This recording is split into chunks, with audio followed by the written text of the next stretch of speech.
نماز فجر کی سعادت حاصل ہوئی۔ اللہ تعالیٰ کی بارگاہ میں دعا ہے کہ اللہ تعالیٰ سحری کو بھی قبول فرمائے، نماز فجر کی حاضری کو قبول و منظور فرمائے، اور مرتے دم تک اپنی بارگاہ میں سجدہ کرتے رہنے کی، جھکتے رہنے کی توفیق نصیب فرمائے۔ آج درس قرآن توبہ کے متعلق ہے کہ اللہ رب العزت توبہ قبول فرماتا ہے کن لوگوں کی، اور توبہ کرنے والا اخلاص کے ساتھ اللہ کو کتنا پسند ہے۔ ارشاد باری تعالی آیت نمبر 104 سورہ توبہ پارہ نمبر 11، الم یعلموا ان اللہ هو یقبل التوبۃ عن عبادہ، کیا یہ نہیں جانتے کہ بے شک اللہ ہی اپنے بندوں کی توبہ کو قبول فرماتا ہے، وَيَأْخُذُ الصَّدَقَاتِ، اور وہی اپنے دست قدرت میں جیسے اس کی شان کے لائق ہے وہ صدقات لیتا ہے، وَأَنَّ اللَّهَ هُوَ التَّوَّابُ الرَّحِيمُ، اور بے شک اللہ تعالیٰ ہی توبہ قبول کرنے والا مہربان ہے، رحم فرمانے والا ہے۔ اس آیت مبارکہ کے اندر یہ بات بیان کی گئی، توبہ بندے کی اللہ ہی قبول فرماتا ہے۔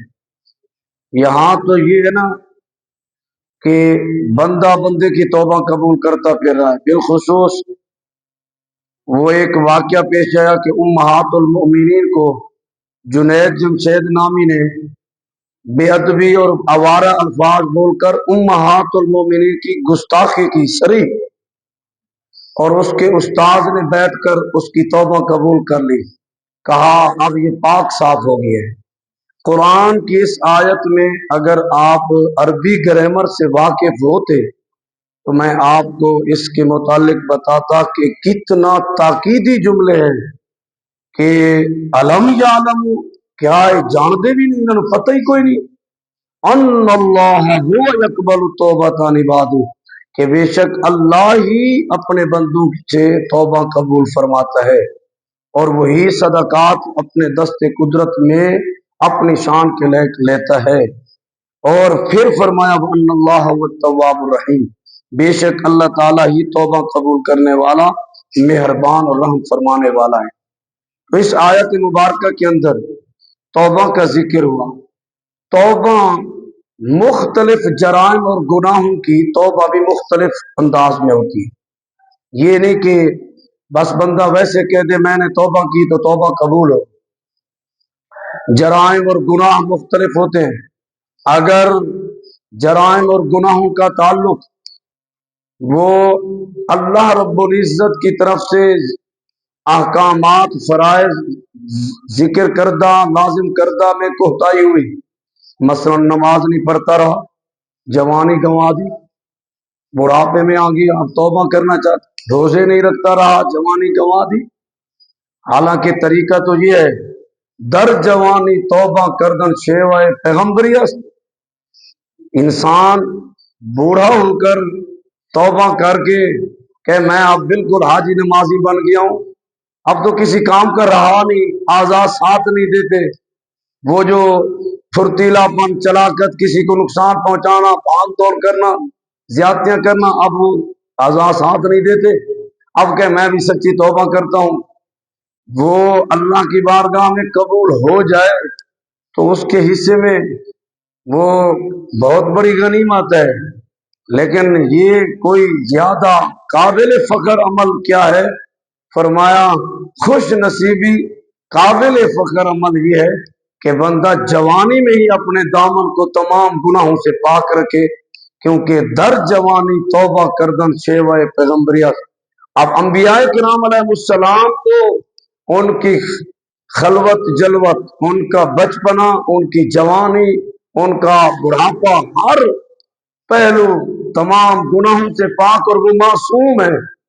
اور جو بندہ اپنی جوانی کے اندر اپنے آپ کو کنٹرول میں رکھے، گناہ اللہ تعالیٰ کے حقوق میں بھی کمی نہ آنے دے، اور بندوں کے حقوق میں بھی حق تلفی نہ کرے تو یقیناً وہ گویا کہ انبیاء کرام علیہ السلام کے بتائے ہوئے طریقے پر چل رہا ہے۔ اور جو بندہ اللہ کے نبیوں کے طریقے پہ چلتا ہے تو وہ کامیاب اور کامران ہو جاتا ہے، کیونکہ وہی صراط مستقیم ہے، اور صراط مستقیم کا نعم البدل اور انجام وہ جنت یہ اللہ کی رضا ہے۔ اب اگر نماز چھوڑتا رہا، روزے چھوڑتا رہا، زکوٰۃ فرض کی ادا نہ کی، حج فرض کا کوتاہی کی نہ کیا، ان سے اگر توبہ کرنا چاہتا ہے پہلے اپنی نمازوں کو قضا کرے، اور روزوں کی قضا کرے، اور زکوٰۃ چھوٹی ہوئی ادا کرے، حج جو فرض تھا تاخیر کی اس کو ادا کرے، ساتھ فوراً اللہ کی بارگاہ میں اپنی اس عمل اعمال کی کوتاہی میں جو کمی برتی کہ بر وقت نہ کیا، تاخیر ہو گئی، اللہ سے توبہ کرے، معافی مانگے، پھر اللہ رب العزت کو توبہ کرنے والا پائے گا۔ لیکن وہ کہے کتنے عرصہ میں جوانی میں نماز پڑھی نہیں، اب میں کہاں حساب، بس ویسے کہتا اللہ میری جو معاف کر دے، اللہ مجھے معاف کر دے۔ بھی بزرگان دین نے لکھا کہ اگر سچے دل سے توبہ کرنے والا جس مرحلے میں ایمان کے اخلاص کے درجے کے ساتھ توبہ کر کے اپنے طریقے کے مطابق، مثلا یہ فرائض چھوڑنے والا تھا، اس نے توبہ یوں کی کہ قضا کرنے کا ارادہ کر کے شروع کر دیا، نمازیں قضا کرنا شروع کر دی، روزے قضا کرنا شروع کر دیے، حسب توفیق ہر روز کچھ نہ کچھ حصہ، کم از کم ایک دن کی نمازیں ضرور قضا کر رہا ہے، اور اپنے دیگر معمولات بھی جاری رکھے ہوئے ہے، اور اپنی زکوٰۃ اپنے حسب توفیق اب ادا کرنے پہ شروع ہو چکا ہے۔ فرمایا اگر مکمل نہ بھی کر سکا، اس کے اخلاص کو رب جانتا ہے، کیونکہ رب نے ہی توبہ قبول فرمانی ہے، وہ تو انہ علیم بذات الصدور ذات ہے۔ اب اگر وہ اخلاص سے اپنی ان اعمال کو کرنے میں لگ گیا، پورے نہ بھی ہوئے، رب العالمین سے اب امید اور توقع رکھ سکتا ہے کہ خالق کائنات اس کو معاف فرما دے۔ لیکن اگر وہ فرائض قضا کرنا ہی نہیں چاہتا، اب یہی صرف امید لگائے ہوئے، یہ ایسے ہی امید ہے کہ جیسے بندہ وضو نہ کرے، نماز پڑھ کر کے اللہ ہی قبول کرے گا۔ آپ میں سے کوئی شخص کہہ سکتا ہے کہ جس نے بغیر وضو کے نماز پڑھی ہے اس کی نماز کو قبول کرنے کی امید، یہ کوئی سچی امید ہے؟ یہ تو سوائے اپنے آپ کو غلط دلاسا دلانے کے اور کچھ بھی نہیں ہے۔ توبہ کی قبولیت کے شرائط میں سے ایک شرط یہ ہے کہ اپنے فرائض جو کہ جن میں کوتاہی ہوئی ہے ان کو ادا کرنے کے لیے دوبارہ شروع ہو جائے اخلاص کے ساتھ، تو اللہ تبارک و تعالیٰ کو توبہ کرنے قبول کرنے والا پائے گا۔ اسی طرح اگر اس کی گناہ ہوئے کان سے، آنکھ سے، ہاتھ سے، پیٹ سے یا شرمگاہ سے، دیگر اعضاء سے، اور اب ان کی بھی دو صورتیں، ان کا تعلق حقوق اللہ سے ہے، مثلا بد نگاہی، غیر محرم عورت کو دیکھنا، اسی طرح شراب نوشی، گانے باجے، بیہودہ بدکاریاں سننا یا پھر دیکھنا یا پھر غیبت، یہ جو ہے جرائم اعضاء سے ہوتے ہیں، زبان سے ہو رہا ہوتا ہے، جھوٹ بولنا یہ زبان سے ہو رہا ہوتا ہے۔